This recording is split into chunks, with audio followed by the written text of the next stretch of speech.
Well, good morning, Columbia CSL. You are beautiful souls, one and all, near and far. And welcome to your first Sunday in 2022. Now, most of us, as Charles just sang, are ready for a change. You know, it's a time for many to set new directions, set themselves straight with thoughts anew, and a change up in behaviors, and for some, even lifestyles. And for others to simply meet life fully where they are in it, to seize the moment, if you will, however it comes. So wherever you are this day, may you seek to be more of who you are rather than seek to know more. As infinite spiritual intelligence sourced within you is quite capable of leading you forward to the truth of all life and the truth of who you are, guiding you to the best ways to move about in your life. 2021. Wow. I'm sure some of you have different ways to describe it. I'm going to just say, wow. What did you discover about yourself? And how are you choosing to apply what was revealed as you move forward? Now, does this question require you to know more? No, it does not. It requires you to step up, step out in your expression of truth, communicate this truth, and be open to shifting your views on this truth. I realize that factually, this world is dancing a dance to some all too familiar, and to others, I would say unidentifiable. But nevertheless, the foundational principle of the science of mind teaching is key. Change your mind, change your life. Now, while we all know that knowledge is power, we are coming to understand that imagination is greater than knowledge, for it makes out of us an original thinker rather than an automatic responder.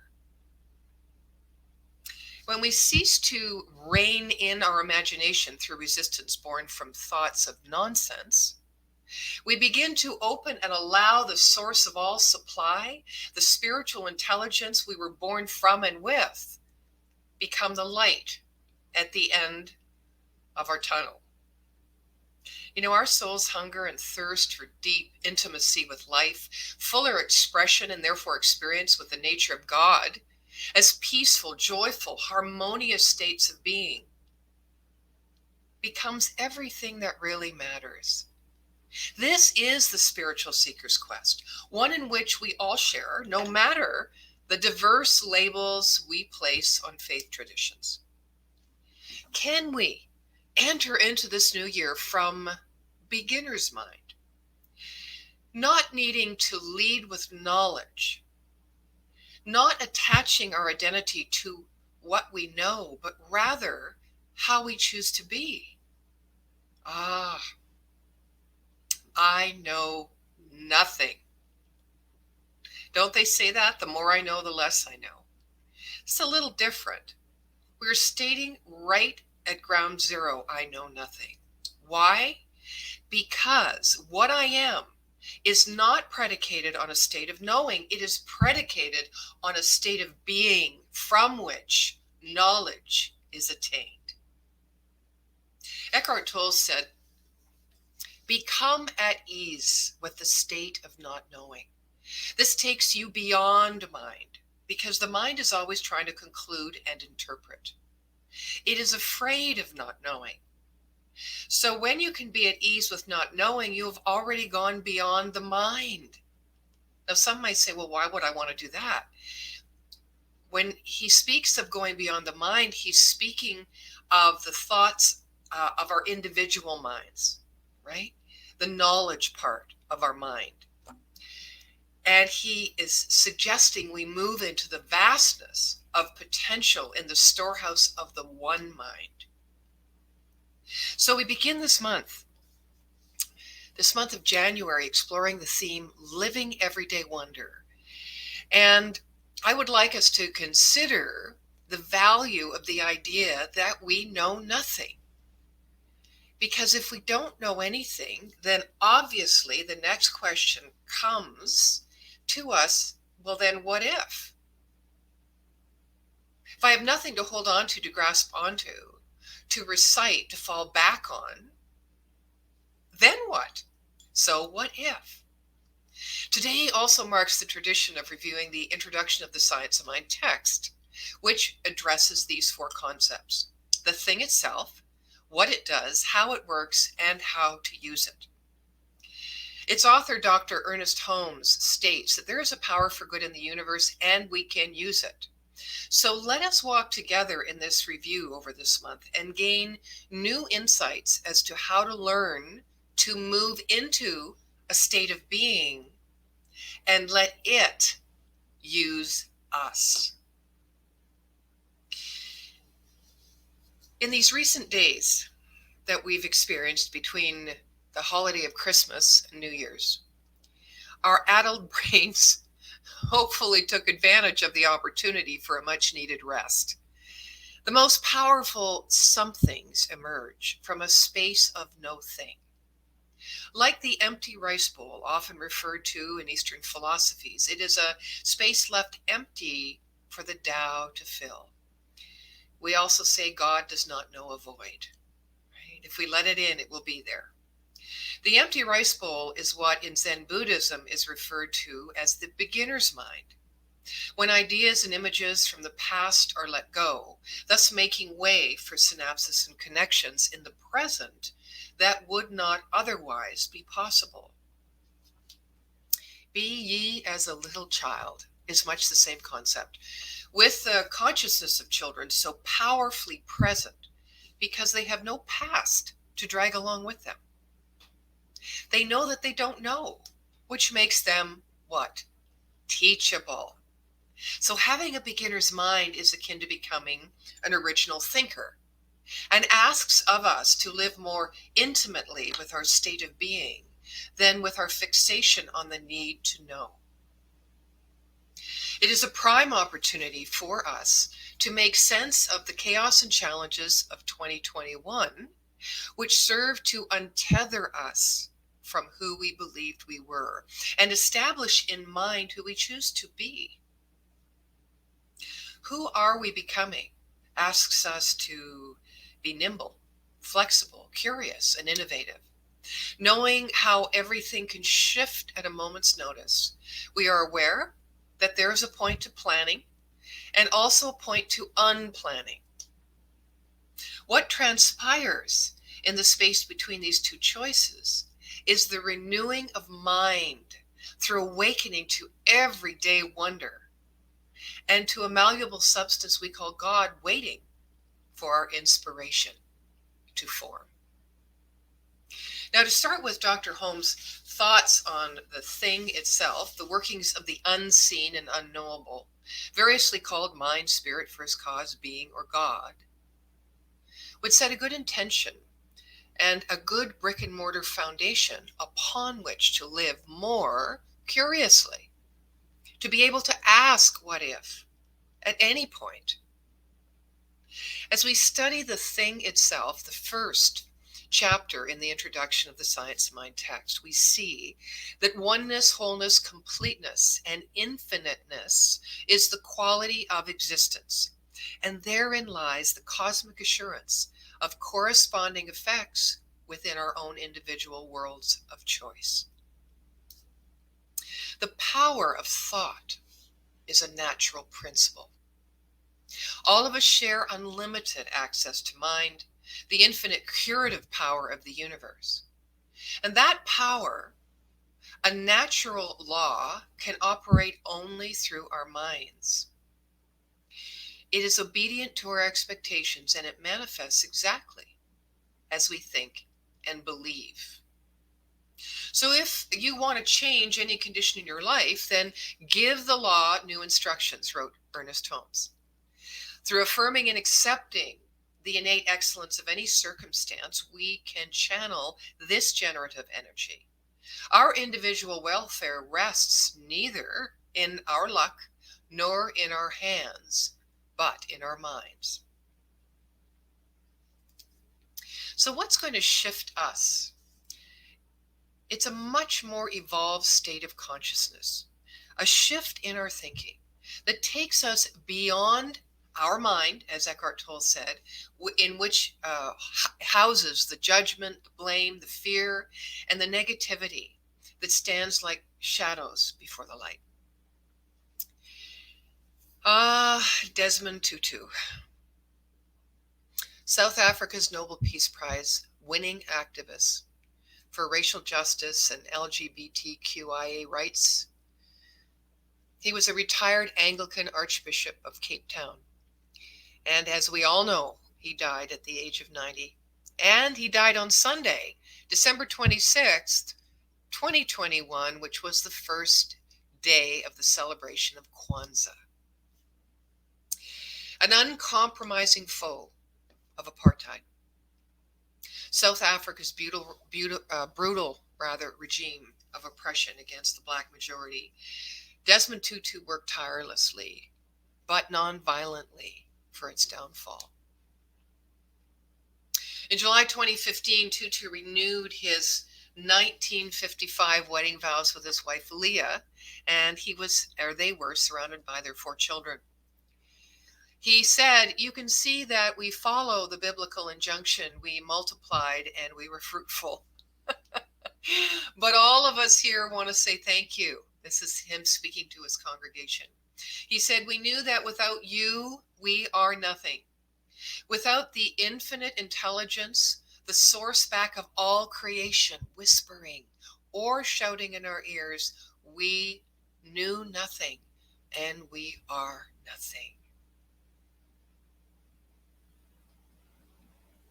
So when I come back to the basics, these wonderful 4 chapters in the text, I like to remind myself of the meaning of living a spiritual life, which has grown out of many what-if questions around my life, but also around traditional religion. I think it's a good place to start for the first conversation in January. Some often are not clear about the difference between religion and spirituality, at least in the context that the science of mind teaches it, or that we call metaphysics. So spirituality recognizes that our role in life has a greater value than what we do every day. It can relieve us from dependence on material things and help us to understand our life's greater purpose. Spirituality can also be used as a way of coping with change or uncertainty. Nonetheless, the power of religious belief has shaped our history over many centuries. Under many regimes, religion was a form of social control to prevent any deviation from authoritarian orthodoxy, and this social control was abetted by a poor standard of education about non-worldly matters. Now, such matters were often explained within an extremely rigid context of complete obedience, and human minds were less than free to ponder and question alleged truth than is the case in today's highly developed climate of learning and knowledge. However, there has always existed within human beings an innate spirituality, which, amongst other outcomes, has led to a better understanding of morality and ethics. Now, the word spirituality in early Christianity refers to an orientation toward the Holy Spirit and broadened during late medieval times to include other mental aspects of life. Now, in more modern times, the term spread to other religions and also expanded to refer to a wider range of experiences, including esoteric traditions and various religious traditions. The modern usage tends to refer to spirituality as a subjective experience, not of knowledge, but a subjective experience of the deepest values and meanings by which people live. Human beings no longer need to live in awe of some imagined deity, as we have for countless generations, during which terrible atrocities have been committed in the name of some allegedly compassionate divine being. Instead, to be profoundly spiritual is to develop and maintain a kind of caring and kind, empathetic way of living without conforming to a driving need to take up some kind of religious persuasion. Some religions, though, fool themselves when they fail to see that personal behavior, ethics, and morality all dwell in the domain of the individual, the oneself. So it's important to understand the meaning and nature of spirituality so as to keep it free from the influences of the suppositions imposed on by religion. The principle is penned tellingly in English poet William Ernest Henley's Invictus, isn't it? I am the master of my fate. I am the captain of my soul. So how do we come to this place of great communion with the Great Spirit? Beginner's mind, which beckons us to be free, to ask the right questions, starting with what if, not how or why or when. First, we must create our evolutionary vision by gaining clarity from the question, what if? Not what was. And then mindfully join in its dance to completion. As Dr. Ernest Holmes taught, living a spiritual life, the study of life and the nature of the natural laws of life as they apply to the individual and his or her relationship with the whole universal scheme of things. He says that every person has spirituality. Whatever moves or expresses your spirit or inner energy is a part of your spirituality. In some senses, your spirituality is expressed in every aspect of your personal and public life. It is just part of who you are, woven into and expressed through every thought, feeling, and action.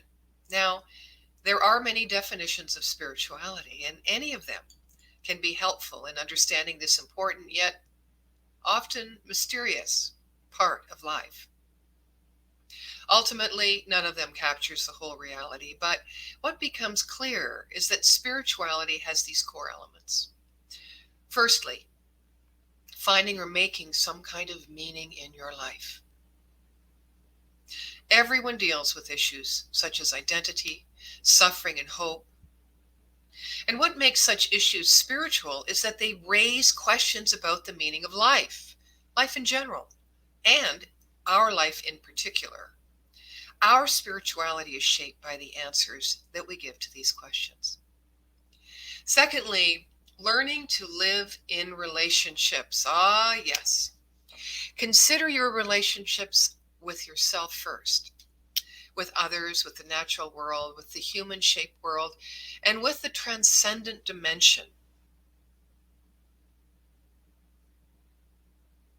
The third is healthy spirituality gives a sense of peace, wholeness, and balance among the physical, the emotional, the social, and spiritual aspects of our lives. However, for most people, the path to such spirituality passes through struggles and suffering, and often includes experiences that are frightening and painful. In these experiences, we may struggle with questions such as these, not once, but many times over. What do people think of me? Where do I belong? How can I effectively express my love or anger? What does it mean to be true to myself? What does my future hold? And what does dying and death mean to me? Fears and the suffering that accompanies them will always be a part of life because unknowns are also a part of life. However, fears do not need to cause panic.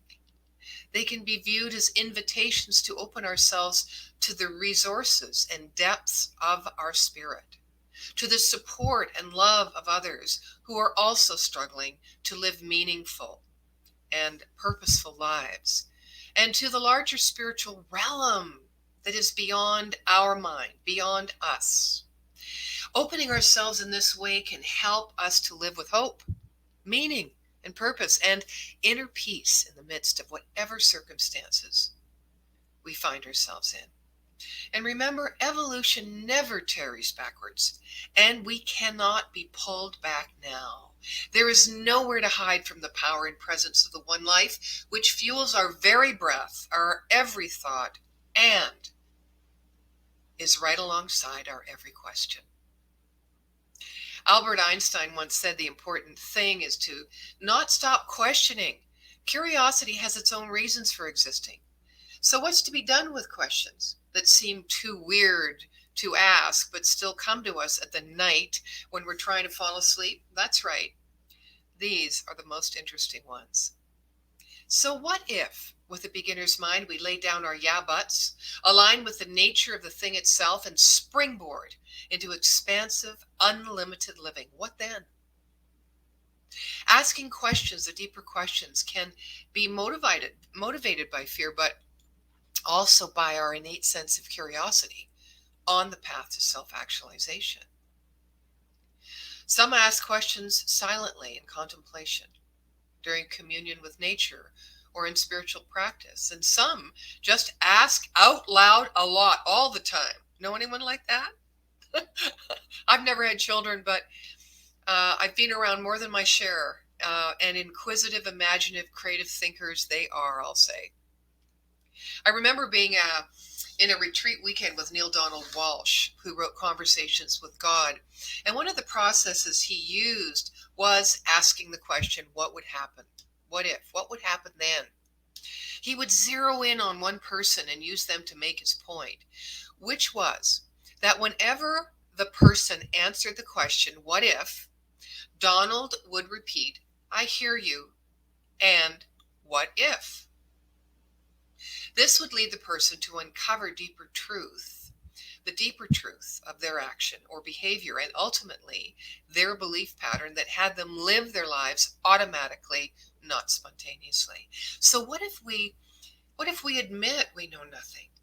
What if we start from there, the beginner's mind, see with fresh eyes, and ask with those fresh eyes, and no weight of the past, and ask those difficult questions, right?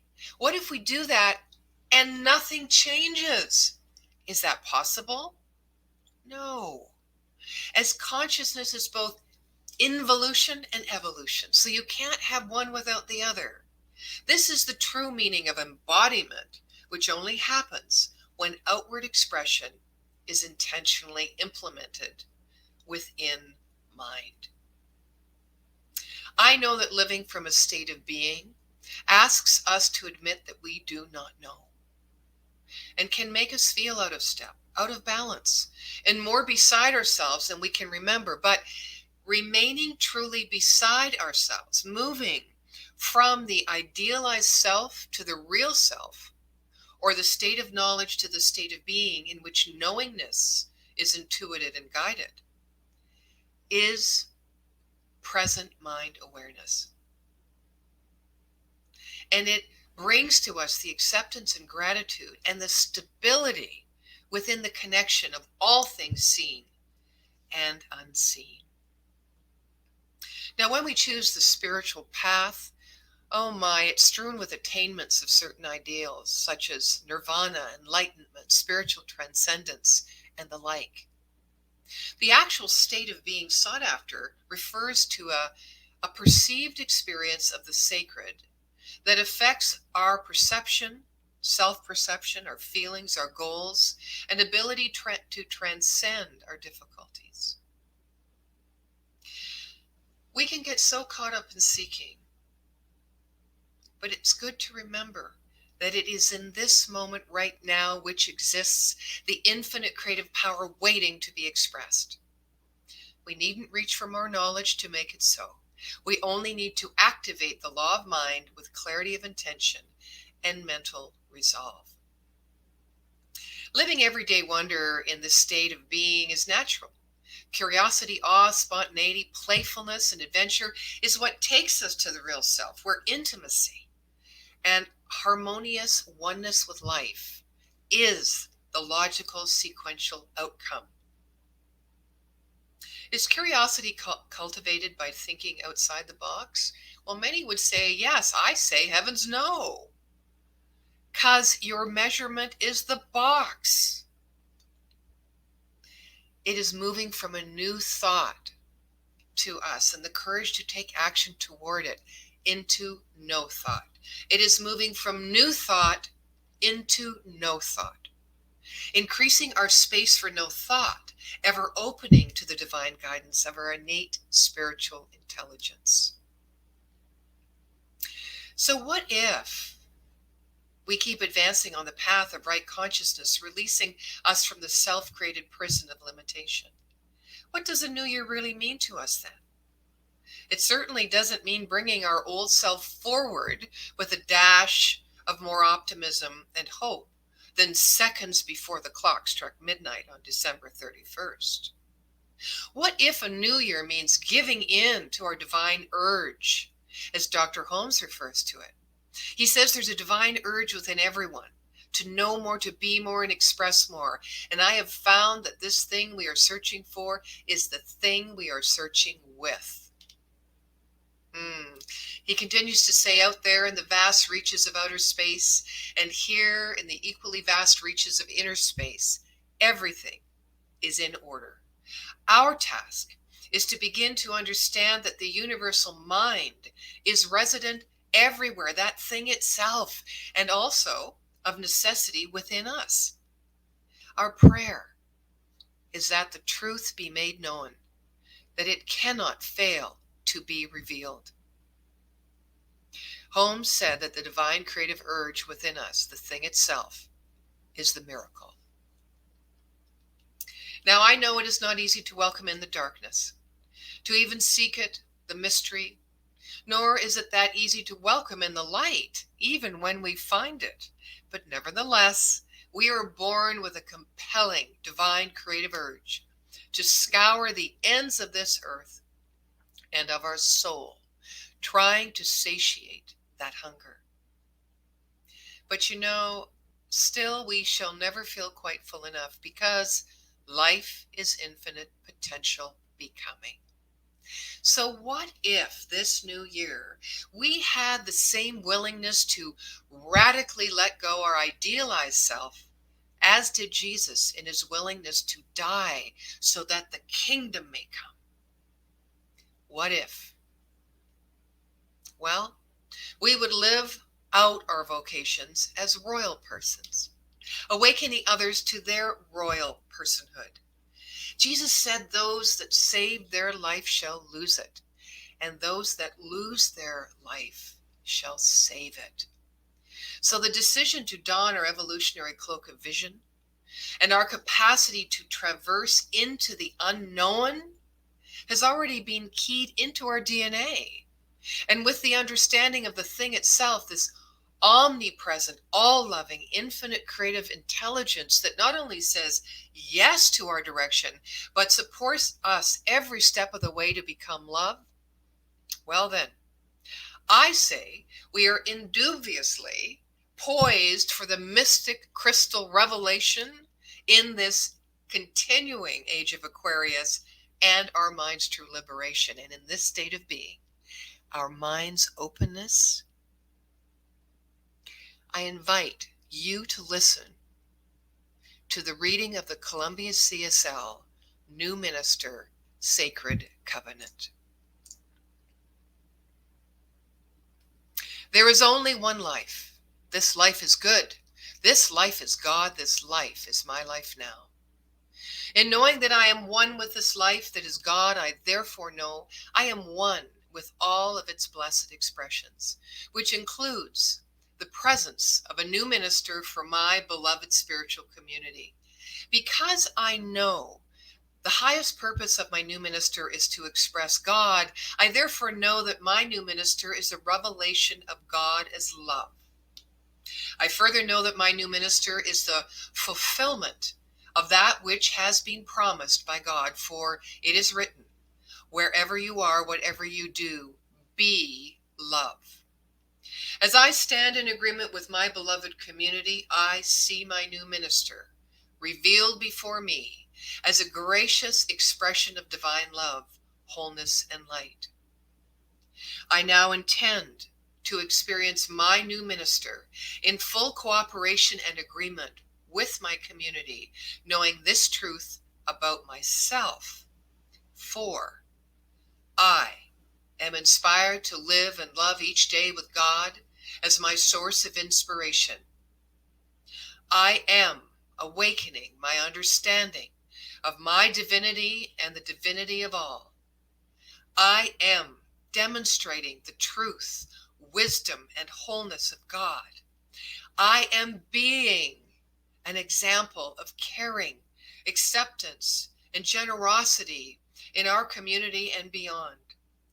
I am being a light in the world while living and teaching the principles of science of mind. As I now accept the highest expression of a new minister into my life, I know that they are revealed in a way that expresses God and serves the highest and greatest good of all who are touched by their presence. I am grateful. God is gracious, and so it is. So, in adopting a beginner's mind, we seek to live from this state of being true, open, and loving. We live from and stand in the minister we are as we begin this new year. From a state of being. And from this state of being, we are open to clear health, joy, and universal abundance to lift and expand us as we contribute to a world that works for everyone. It is indeed a blessed new year, beloved fellow travelers, for something wonderful is happening in it right now, and that something wonderful is you. And so it is. Amen.